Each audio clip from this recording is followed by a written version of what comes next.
how the whole homeschooling process works. It could be children who are struggling with the regular school setup. So various reasons for having to homeschool.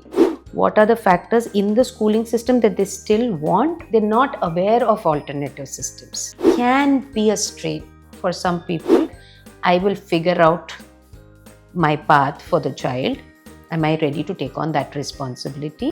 What kind of a commitment is required from the parents and kids if they choose homeschooling? How does it impact their social skills? Everybody is gentle and kind or Yeah. stay away from which is unpleasant, which might not work in the real world.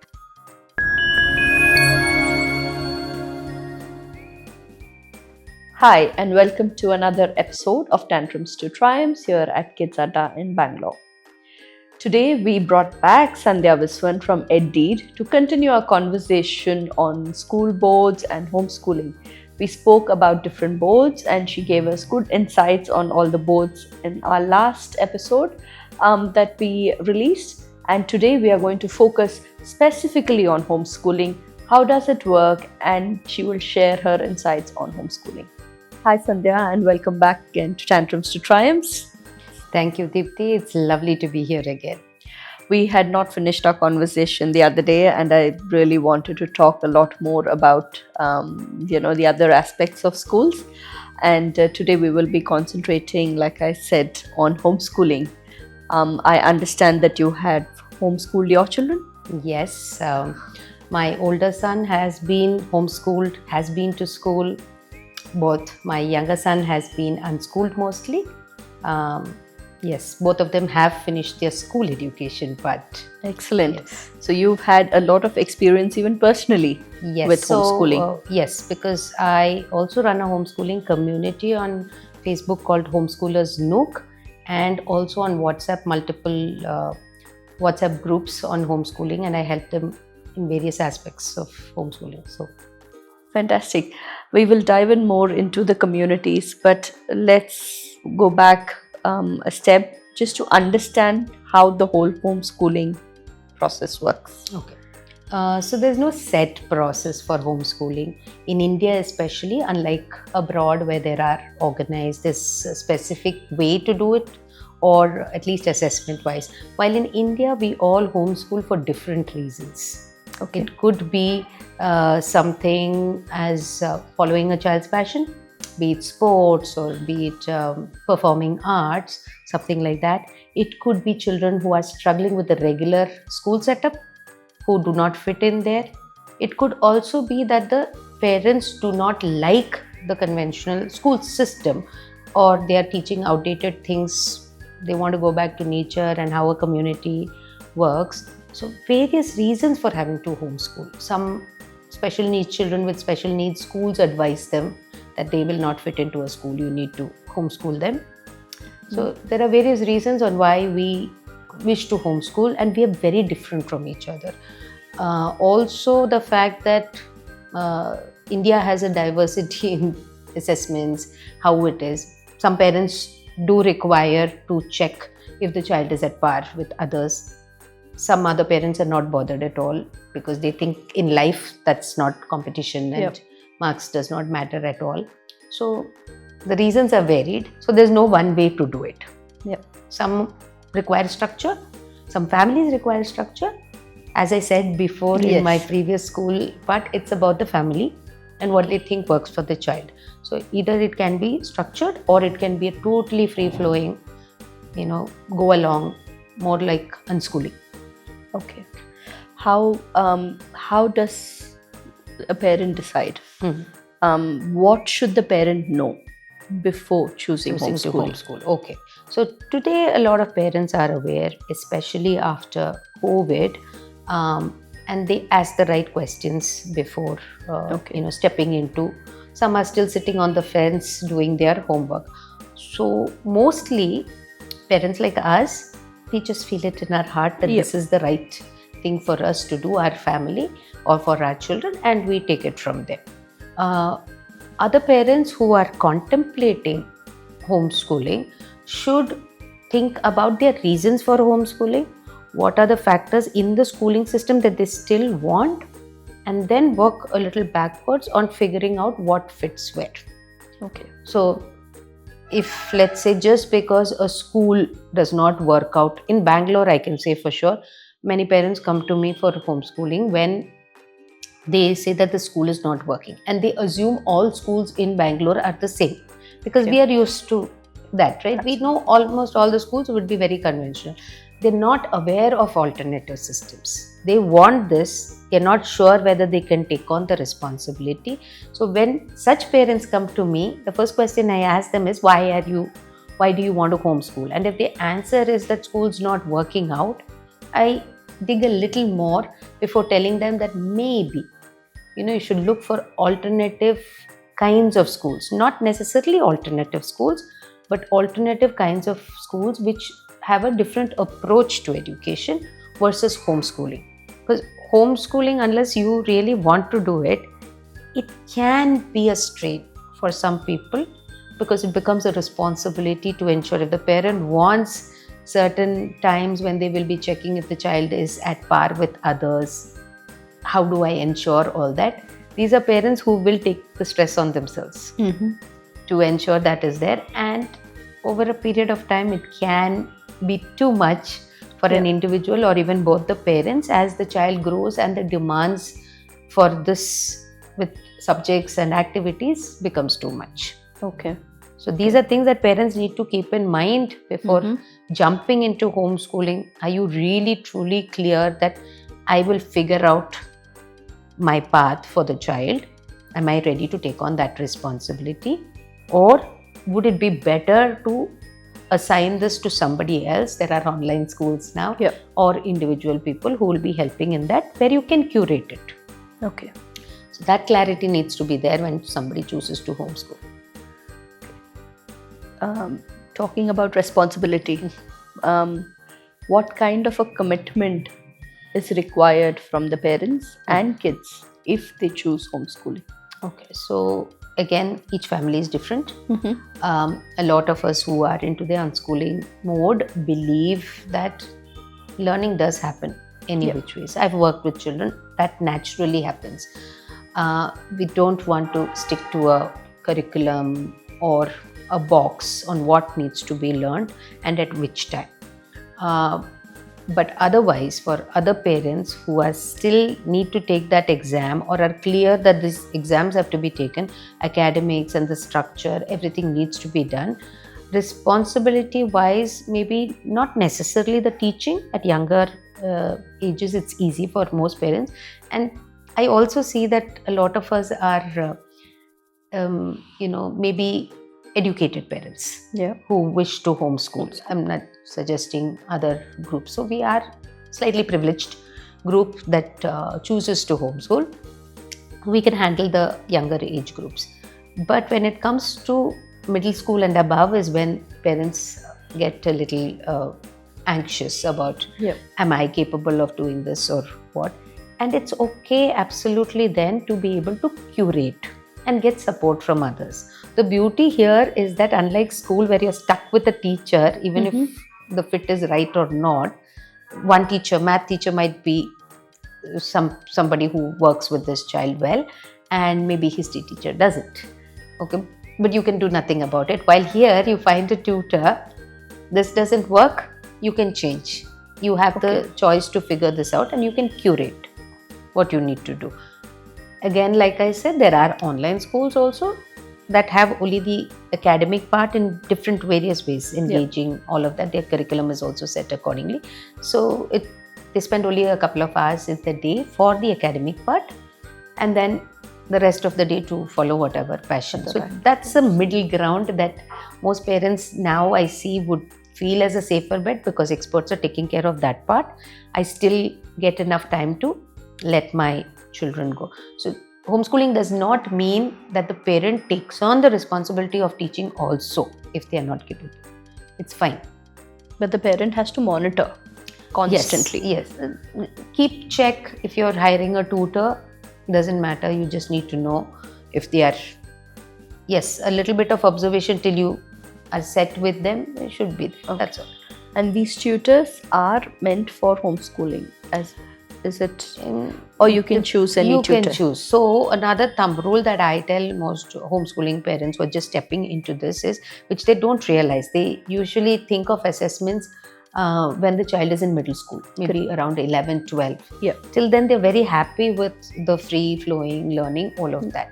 However, what they usually miss out then is that the reading, writing, and the math, these need to be in any which ways. You don't have to sit and teach them. Learning does happen, but ensure that it is there in all the activities that you're doing, if possible, so that by the time they're 11, 12-ish, they are able to read any text given to them, comprehend it, they can write decently enough, and their math arithmetic skills are set. Then it's okay to go into a structured or unstructured or a framework part. This most parents miss out because they don't realize it till it's a little too late. Each child also learns these concepts over a period of time at different pace. In a school, you are expected to learn it at the same time. Correct. That's fine. As a homeschooler, you can still pace it out. But by the time, on average, 11, 12-ish, if this is foundation is set, you're good to decide whether you want to take an exam, and if at all, which would be a suitable exam for the child. Okay. So how do the parent or the child then gauge whether they are on par with, say, the generic 12-year-olds or 13-year-olds? Okay. If they choose to homeschool at that time. Yeah. So in that, a lot of us don't want that comparison. So you don't want that. Like I said, it's only today that I see a lot more parents want to be at par. Each board has a different progression when it comes to that. I say choose whichever you want to, basic reading, writing, arithmetic, because some parents will need textbooks just to know that they are reaching there. Yeah. If not every year, within a year or two, they are at par. So many books and things are available. Again, I'll just bring on that topic. There are at least 2 boards that are mainly available for homeschoolers to take the exam. Okay. Some different challenges for each of these boards. Having said that, one is the NIOS, which is the National Institute of Open Schooling from the Government of India. Okay. That's a board. 2 is the Cambridge, or actually the UK boards. There are 2 boards. Cambridge as well as Pearson EdExcel, which is common in India. Cambridge is much more popular, we hear about it. Okay. These 2 can be taken by private candidates. Okay. A few of the exams that are possible. Now the thing is, in the UK program, the question paper itself is very application based. Okay. Concepts and things like that, while NIOS is pretty much very simple. So a parent, I usually suggest, if you are a parent who's more hands-on and figuring out through activities, you like to do that, then keeping in mind probably even the Cambridge or the UK boards, or even for that matter, even if it is NIOS, focus on the concepts at a younger age. But if you are a parent who is pretty much structured and straightforward, and that's the way you think, and that's the way you want your child to also figure out, you can curate activities to work in that mode. This or that isn't right or wrong. Okay. A homeschooling parent is somebody who needs to have that observation skills. They need to be able to understand, this is what I want to do. So how do I either curate, how do I understand my child and take it from there? I know families who have put their children, because, this is another thing that I said the last time. Parents know what they don't want. They don't know exactly what they want. Right? So they're very clear, we don't want this rote learning, we don't want to do this. And then they go to the other extreme. Either by homeschooling and giving total freedom, or by putting in alternative spaces. So I know parents who've changed around 4 to 5 times, and then they realize that the child needs a structure like a conventional school. Yeah. So this is very important, I think, and at a young age, it's not easy to do that. Yeah. You just need to be aware, engaged with the child to observe. So homeschooling parent needs to be a good observer for sure. Even unschooled children have done very well. In fact, my younger son has been unschooled. He's not been to school. The first exam that he ever took was his 10th grade NIOS. Okay. I didn't even have time to teach him or even tell him how an exam is, and he did it on his own. I'm not saying everybody can do it on their own, Wow. Okay. but a parent will know. I realize now that I unconsciously, because of my skill set, I was able to give the platform where it was required and the support. But other parents are much more conscious at an earlier, a couple of years before that, and they can plan out how it works for the child. But this observation skill for the parent is much more important, especially if you need to take exams. There are families, I know children who have not taken any exams, gone ahead. So there's two terms that I've picked on. One, of course, homeschooling that we spoke about, and one you're mentioning, unschooling. Unschooling, yes. What is the difference? So in homeschooling, pretty much parents have a structure in mind. Okay. So there's a very thin line between homeschooling and unschooling, and for me it's pretty blurred also. But just for the benefit of people who use the terms, homeschooling is slightly structured as far as the parents know what needs to be done or what there's a goal in some way, not necessarily academics, but there's something that they plan to do. While unschooling is pretty much, as you hear, free to go and do as they wanted. There is no set goal at any time.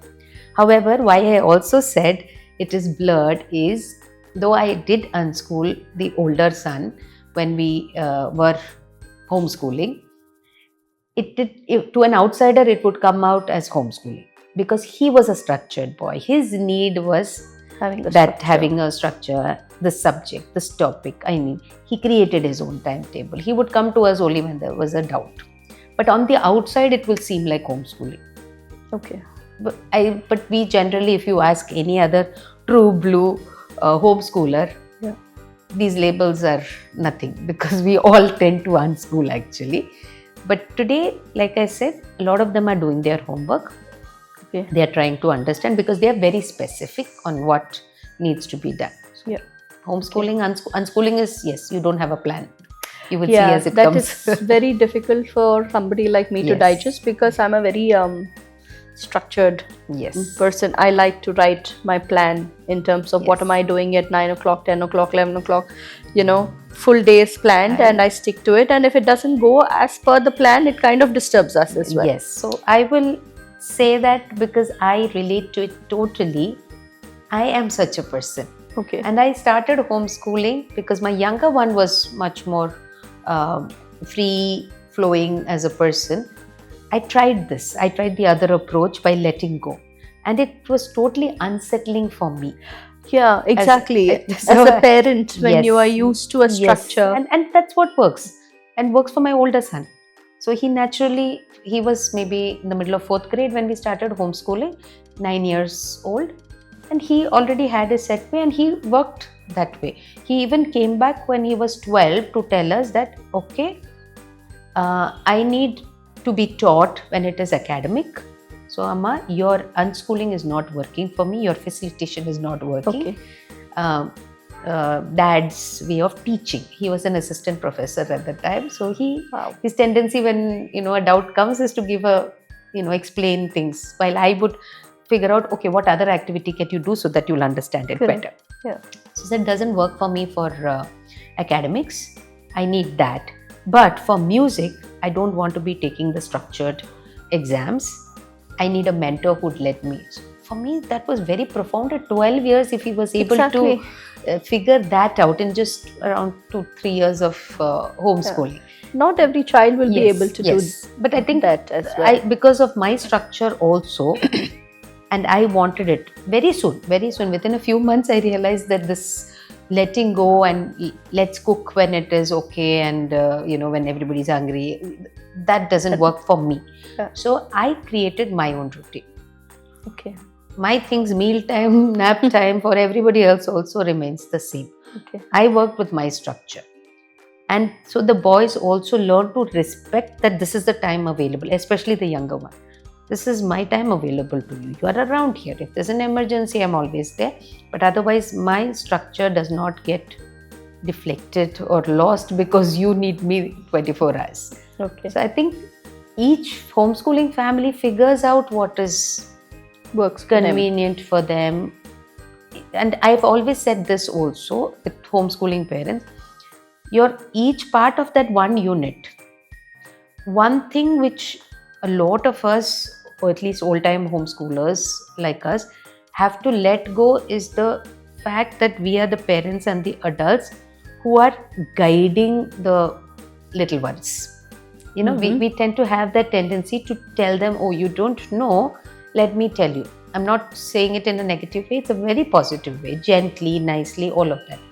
But for many of us, we are all learning as Along we go. with them. We are respecting each individual. I'm not saying I started off that way. I started off by in a regular parent, you know, oh, this is what you do, this is what we do, and I'm helping you and supporting you. But over a period of time, I learned that letting go gave me also the freedom and them the freedom to, fly. That is a lot of unlearning for someone Absolutely. who follows a structure to do. Yes, but I was able to manage my structure along with all of this, Okay. and they were able to respect that as well. Okay, very interesting. Yeah, I have a lot to think about that because I still am not able to get my head around how it can work without having a structure because I'm used to it. And I think it's ingrained in some of us. Some of us are like that. Like I said, I am. My younger one is not. Yeah. So with homeschooling, how does it work with, say, books, resources, access to, if someone goes to a school, they have access to the library, access to borrow books from others, and they, so how does it work with homeschooling? As a parent, you have to source things yourself? Yes, depending on how you are homeschooling, Yeah. yes. Okay. And it's available. So earlier when we started, which is back in 2009, Yeah. other resources were a little hard to find. So even when I went on the net, a lot of the resources were targeted at students abroad. Okay. But since we also had decided on the UK program, I was doing my homework on that. It worked for us. But today, with the larger number of homeschoolers coming up, there are a lot more resources available, be it books. Again, for someone like me, it's very interesting to curate the books, what topics to study. We've got lots of books at home, especially because I read. I used to read as well. So, and my older son. So books, resources, worksheets if required, all that is now easily available. That can be done, but you have to curate it yourself on what you want to do. Otherwise also all these boards have their syllabus, concepts online. Again, much more easily accessible today, and you can work based on that. So that is... So you're given a framework, is it? Say for example, a child is 6 years old or 6 years old. And how does the parent figure out what kind of books need to be picked? So is there like a framework that's available, or do you need to choose a board and say, I'm going to go NIOS as per the NIOS prescribed study material for a 6-year-old. This is what I want to teach my child. Okay, so how does it work? Both these boards don't have class-wise, this is what is expected. But parents who really want to keep track of the academics, there's the National Curriculum Framework from the Indian board. Then for the UK curriculum, they have concepts as a framework for primary years, middle years, and high school. So it's just like a framework that you can keep track of, but not really. I mean, I get why you are finding it a little, probably overwhelming to think about, because we are all used to, you learn this. But the basic aspect of why many of us homeschool is not to limit that learning. When you let go, even with just one topic, there's a lot more they actually learn than this. It's only for the exam that you need to, Okay, Yeah. how do I put it in the box that is required? But I really know so much more. Yeah. You're getting my point? Yeah. So it's difficult for many of us who have come through the system and where the system has worked for us. Yeah. It's a lot easier for other parents where the system has not worked to be able to be let able- go. Yeah. Some go to another extreme. I've seen that they don't keep track of this necessary part of it, Okay. and they come back to me probably when the child is 11, 12. What do I do? Okay. But others, even then, for them, because exam is never a goal, Mm-hmm. there are children who've taken the board exam 10th standard when they are 18 and they are ready, they take it. There are children who've not taken it at all. So this depends on the family and how the family wants to give that platform. There is a girl who graduated from MIT in 2020. Mm-hmm. She's never taken an exam. She did not even give the 10th or the 12th. Okay. She was in Mumbai. She had been taking the Olympiads and whatever her interest was. She was doing programming. Her mother was facilitating all that, finding the right mentors. Yeah. There are multiple options. See, even today, you go look for a flat or a house when you are looking to buy a place. Otherwise, you're not really bothered with what this information is on. But there's a call. We think homeschooling is right for us, and then they do their homework on what structure. So, as I said, there are resources. There are multiple different resources that you can look at for those parents who think that they want to go in a structured way. For others, resources are available. As far as a free flowing, you pick up. In fact, even when I used to buy toys for my children, I never looked at the age factor. Yeah. You see those boxes with age 7 and above or whatever. If I felt that it was right for my 4-year-old, I would buy it. Yeah. I would give it. Similarly, the worksheets, anything that I pulled out was mostly on, is he capable to do it at that time? This is for my younger one, who's the one who's unschooled. My older one was very specific because he was structured. Okay. So he would make, this week I'm learning this topic. Okay. And if he had a doubt, he would come back, and I felt that another resource like a worksheet or a book was required, then I would source it and arrange for it. Lot of involvement from parents. Yes, at to least figure out to be. what. But I see a lot of school-going children's parents are also very involved Yes. today. But the school-going parents follow what is being told in the school. Yes. So they have an expert there to tell them, okay, this is what you can do to help your child. Yes. Well, here it is. The parent has to figure it out themselves, and if they are confident that what they're doing is right, well and good. So sometimes I'm not sure if it works for everybody. Yeah, it might not work. So homeschooling is not for everybody. Yeah. Unless you have if your child is into sport, you are still a parent who will want that academic, if not the rigor, that it should be structured a certain way, and the child is at par with the peers, is a need for the parent. They are not homeschooling like us. And it's absolutely okay. And there you can find tutors. Some of them still get are tied up with the school. In the sense, the child is from the school, they don't attend school, but they take the exams, tests from the school. The school is supportive. All boards are actually supportive. Some schools might not, because it's a lot more work for them. But I know schools which are very supportive this way. They allow the child to come and take the exams. So the parents have tutors, individual tutors outside, and there is a syllabus right from the school which they can help with. There are now companies who help, especially for sports, academics for sports, NIOS or IGCSE for the sports. So for children in sports. So like I said, there are a lot of options available. In some cases, let's say for NIOS, for many subjects you don't need a tutor. You don't, like, especially in the cities, English doesn't require a tutor. Most children will be able to handle it themselves, or a parent can help them.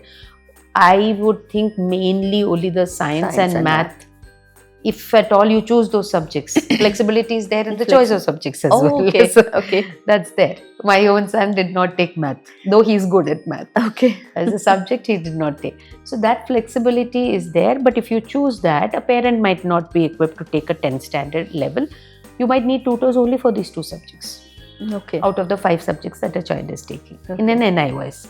While at the same time for an IGCSE, that's the path you choose. Like I said, different challenges for both the boards. If you're choosing the UK curriculum, the IGCSE, even for English, a parent cannot help for 10th standard because it's not a straightforward. It's all the question papers are application based and there's no textbook for core English. So all of them, and application based assessment is not easy for an Indian parent who's been in this system to understand. You'll need tutors for each of them and they can be very expensive for an IGCSE. Okay. So that depends on the parent. Do I want to spend on this? Do I want to spend on a school? Yep. So that's another question that I usually get. So I'll answer that also. How expensive is homeschooling? Yeah. It can be as expensive or as cheap as you want. The expensive also would be that the advantage is that you get to choose where that money goes versus going to a school you might be able to afford and you will spend equally for homeschooling also, but you're stuck with teachers who might not be giving that, and then you have tutors also outside, or even the activities, the extra activities you still going. So it's about where do you put this money rather than Interesting, very interesting. Like I said, I have to get my head around it. So just moving on to a different topic that is related to homeschooling, and I think this is something that you would be asked quite a lot. These children who study at home, they are not interacting with other kids as much as children who go to school. True. How does it impact their social skills? Okay. Actually, this is the first question that I get asked all the time. The reason also being when the word homeschooling has the word school. Yeah. So the picture that comes to everybody's mind is that is of a child sitting at the table, parents sitting there with them and teaching. It's common. Even I probably had that when we started out. While that is very far from the truth. And this is the least of our concerns. If you ask any homeschooler who has been in this journey for at least a few years, maybe even 3 years or so, 2 to 3 years, will tell you that socialization opportunities are much more in the homeschooling families rather than at school. Because today, even lunch break in schools have reduced in time. They do not get time to, like we had an hour long lunch break. They don't have it as much. They're either moving from something or the other. Besides alternative schools, I'm talking about general schools. And they don't have the chance to actually socialize. While with homeschoolers, depending on the family, and most of us that I know are this way, we make these opportunities, or the children are either accompanying us for whatever we are doing, or they get to mingle with different kinds of children and people. So they connect well with where the wavelength matches. Some children are very conventional, they stick to playing with children of the same age group. Others just like to talk to anybody, and also related to real life. A plumber comes home, a carpenter comes home, you're involved there. They get to mingle with other people, talk to other people. These are skills that are taught to school going children today. So socializing and the freedom to meet different. So even in school, another major reason why people homeschool is bullying at school. And the child is stuck there. And these, let's say even 20 or 40 children is this group that they will be continuing with. They might be a fit, they might not be a fit. But with homeschooling, it's easier to pick, choose, stay away if it's not working out for you. I understand, so that's my thought process is again very different, because I'm not accepting that bullying is right or anything. But in a school, when there are multiple children, a child faces so many different situations, which makes them future ready. Because at the end of the day, you are working, say, in a corporate. After you've studied, whether it's homeschooling, mainstream, you are dealing with different kinds of people, right? How are you built to deal with that? So, yes, this also comes to me, and I have heard that as well. But having worked with schools, talked to a lot more parents and adults, a lot of them have not been equipped to handle these situations in a school. Correct. While when it is a homeschooler, most of the time, the parent is around to help them how to deal with it. Now, this is where the challenge comes. I agree with you that they're not given the opportunity. In the school, they are exposed to different kinds of people, children as well as adults, and they supposedly learn to deal with it. Actually, a lot of them don't learn to deal with it. Okay. They are suppressed. And this carries on into their adulthood as trauma for many of them. Many people are age to carry that forward. Okay, so that is one challenge there. But the opportunity to mingle with different kinds of people, yes, that is available more at a school. In the homeschooling community, this also I will come out and say that I've seen many people tend to stick to homeschoolers who think similarly, and I have told them that when you do this, you're not equipping these children also for the real world. When you are just trying to stay away from negative things, instead of putting them out there and helping them deal with it or telling them how do you deal with it. That doesn't happen in the school also. But here you should not remove yourself from something that is unpleasant, to put it mildly, just to save that feeling from that child. Instead, you need to help them. Again, bullies, when it happens in school, a lot of other parents teach the child that you need to hit back. That child as a personality might not be that way. There are others who will hit back or who will stand up to it very boldly, but this child's personality might not be. Nobody is equipping this child with your personality. How can you stand up to that? Nobody is able to help. In the homeschoolers community, largely they tend to go the other extreme. Everybody is gentle and kind or stay away from which is unpleasant, which might not work in the real world. This is something that I have told them, because as far as my family goes, my children actually don't have homeschooled friends. All their friends are in the real world, because we were very conscious that this is how they're going to be in the city and this is how it is going to be. Unless a homeschooling family is very clear that we are going to be out, the general public, we choose a community like Isha, something like that, that's fine. Then there are these values, everybody is following the same thing and you're going to be there, that's okay. But for all the others, especially those who are aiming that these children might in future go into either IITs or engineering colleges, see, everything is open to them, right? They might want to be in either the corporate world or in the real world out there.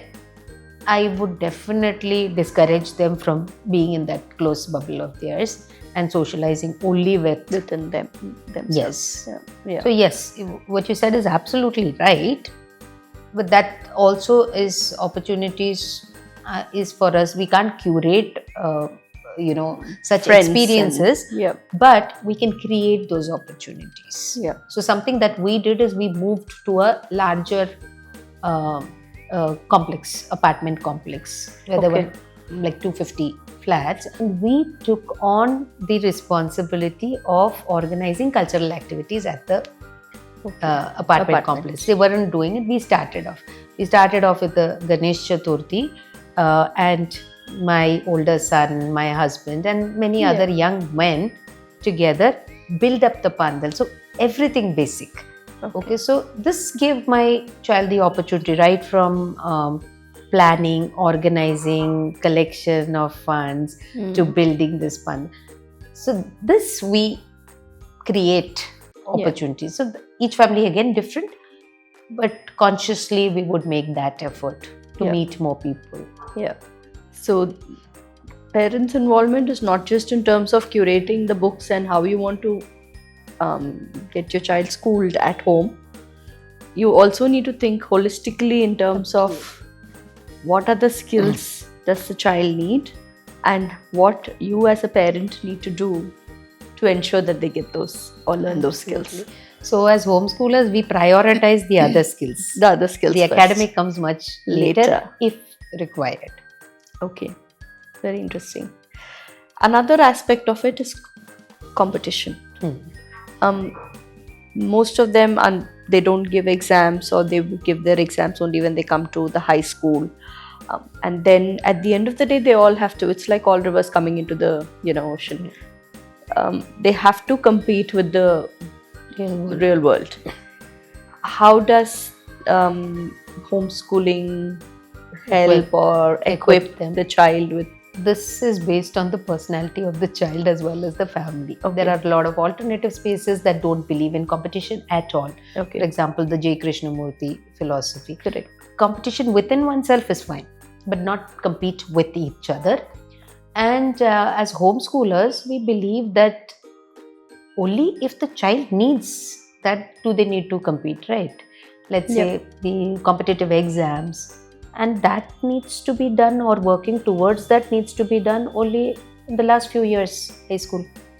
You don't need to build up on it, and if you're observant enough, you understand which child is competitive and which is not, and how do you hone or channelize it. In fact, my younger one, who's a sports person, is the least competitive of the two. The older one is more competitive about doing better. The one can do it, I need to do that. My younger one is not. He's the coolest. He's a national level athlete. He plays because he enjoys it. Of course, he wants to win, but not at any cost. And he's very relaxed and a very nice person. I've seen others on court where they get very angry when they lose. He's composed. And he's not at all competitive.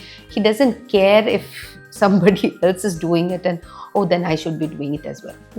That's it. This is me. I'm okay. I do that. So it depends on the child and the path. Everybody does not need to be competitive in the real world. Even in the corporate world, yes, I know a lot of them who are like, I'm content this way. I don't even need to grow. I'm fine with this. This is where I'm going to stick on. If I get a promotion, I'm okay. It's fine. It's taking care of my needs, because my needs are also so much. A lot of us strive to have more than what we need. Fine. There's nothing wrong in either one, but that comes where it is required, if it is required. See, the if it is required part was not taught to us. So because we've all come through schools, and today also the larger number of schools are, even well-intended schools, have this set of, these are values, or these are skill sets that are desirable. No, it's not even desirable. These are a must if you want to be a perfect individual, or to be skilled to go out into the world. These, all of it has to be. So there's no room for the individuality of the individual child, right? To understand that, yes, these are all desirable skill sets, but not everybody will be able to be everything. Not everybody is an extrovert. Introverts have their own strengths. So just because you think that being an extrovert is a good skill, does not mean that will work for every child. Good to have, definitely. Good to work towards. But when you see that it is going to be pressure to the child, this I'm talking from the educator point of view, because I have my feet in both. I do not believe in trying to change them. If you are trying to put in some skills or develop some skills in an individual child, they will be able to pick it up only if they are innately ready for it. The others will see it as pressure. And they will start crumbling even before they get to a stage where the other skill sets, their strength of theirs is worked on. Their strengths get sort of disappear, or people don't see it to work on their strengths because they think these other skill sets are what need to be primarily built on. So a lot to think about. Great. So, and how does the digital age today, you as a parent need to keep ensuring that there are no distractions, or there is enough balance between the child who is homeschooled schooled. Yes. Screen time. Screen time and everything. So it is true that it can be a challenge, especially in the cities, not just the metros, but cities where access to screens is much more. There are families that have absolutely no screens. Okay. They do away with it. That's their family thing. Again, personally, I believe today's world, you need to be. So, and there are children who do get addicted, but if you see, even some of the adults are addicted. Absolutely. And when we don't know how to work on that, how besides telling the children, nothing works there. Yeah. I'm somebody who believes that gadgets are important. Having an engineering background, how you use it, how you channelize it. When I was growing up, it was the television. Yeah. We were always, ticked off that you're watching too much television. But I didn't. Again, each child is different. I do know that one of my boys does have this tendency for addiction. Strangely, my mother does. So you see, it could be. Yeah. You don't know how to work on it. My other child, he knows the moment he's getting addicted, he puts a hard stop to that thing. Yeah. That's how I work. When I see that I'm addicted to anything, even if it is gaming, I put a hard stop, distract myself, get into other activities, work. Might not work for my other boy, who I had to take a lot of time to work on it, consequences, and then I know when to push, see, these are things that we come up with. Yeah. So screen time, yes, a lot of parents have been asking me. Discipline, this is another question that comes, but this is a parenting challenge for even school-going children. Correct. Yeah. So that's there. It's never going to stop. You need to work on that part. You will need to help your child, either keep time limits for it. In fact, I had done in my newsletter on how to manage screen time with children. See, school-going children, they are away from screen no matter what till 3 p.m. No, there are schools which have... now the schools have are introduced... So some parents are actually against that part, because school also, and they come back home also. Yeah, they have this. So it depends on that. You need to be able to figure out rules, how much of it is allowed, how much is not. In the school, the difference is that this is used only for learning activities, not gaming. So then where do they relax? How much of screen time for relaxation is allowed? That is for a parent to figure out. True. And you've chosen the school. So you choose a school without screens. Absolutely. Great. I think we have spoken a lot, and there is a lot more questions that I would like to ask you, but like always, time is a big constraint. But there are a lot of takeaways and a lot of different angles to think from if somebody wants to homeschool their child or unschool their child. And there is a lot of programs available. Sandhya has WhatsApp communities and Facebook groups concentrating specifically on homeschooling. If you want to ask questions or if you have any doubts, I think that's the place to go. Or even here, if you put your questions, I will be able to put it on the comments and Sandhya will answer. But this is a very interesting topic. A lot of parents are choosing homeschooling, and the resources are available, content is available, support community is available. Online schools are available. So it's just a matter of trying to figure out what is it that you as a family would like for your child. And how much of your time are you ready to give to figure out and work with your child. Is that absolutely right? Depending on the age of the child. Absolutely. Thank you, Sandhya. It was wonderful chatting with you again. And I think a lot of parents would have been able to clarify their doubts around homeschooling through this podcast. And I'm sure they probably have more questions. And if they do, they can put it on the comments and then we can answer them.